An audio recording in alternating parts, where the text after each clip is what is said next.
آج کل اہل حدیث کی مساجد میں جمعے کی نماز کے بعد یا فرض نماز کے بعد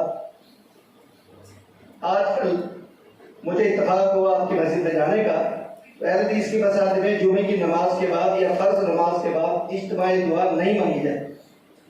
کیا اس کی قرآن حدیث سے کوئی دلیل ہے یا آپ دعاؤں کے محتاج ہی نہیں مانگی جاتی؟ پہلی بات تو یہ ہے کہ نہیں مانگی جاتی دوام کے ساتھ، روٹین کے ساتھ، ترتیب کے ساتھ۔ وہ اس لیے نہیں مانگی جاتی کہ رحمت عالم صلی اللہ علیہ وسلم سے اس طرح روٹین اور ترتیب اور دوام کے ساتھ ثابت نہیں۔ ہاں، جب آپ سے کوئی درخواست کرتا کہ اللہ کے رسول ہمارا یہ معاملہ ہے، دعا فرمائیے، تو آپ انکار نہیں فرماتے۔ حتیٰ کہ خطبے کے دوران بھی اگر کسی بندے نے بارش کی خواہش کی تو نبی مکرم نے خطبہ روک کر، بخاری شریف میں حدیث ہے، آپ نے وہیں خطبے کے دوران ممبر کے اوپر ہی ہاتھ اٹھا دیے اور سارے صحابہ نے آپ کے ساتھ ہاتھ اٹھائے، اور بارش ہوئی اس وقت سے شروع ہوئی، اگلے جمعے تک بارش رکی ہی نہیں۔ پھر اگلا جمعہ آیا، وہی شخص تھا یا کوئی اور شخص تھا، لیکن اس کا انداز بیان اسی طرح کا تھا، اللہ کے رسول ہم تو برباد ہو گئے، تباہ ہو گئے، مکانات گر گئے، راستے مسدود ہو گئے، یہ ہو گیا وہ ہو گیا، اللہ سے کہو کہ اس بارش کو ٹال دے، ہم تو ڈوبے جا رہے ہیں۔ تو اب رسول اللہ صلی اللہ علیہ وسلم نے پھر خطبہ روکا، ممبر کے اوپر کھڑے ہو کر آپ نے ہاتھ اٹھائے اور آپ نے کہا یا اللہ، مدینے کی ضرورت پوری ہو گئی ہے، اب ان بادلوں کو وہاں لے جا جہاں ان کی ضرورت ہو، ہم تو سیراب ہو چکے ہیں، تیرا مدینہ سیراب ہو چکا ہے۔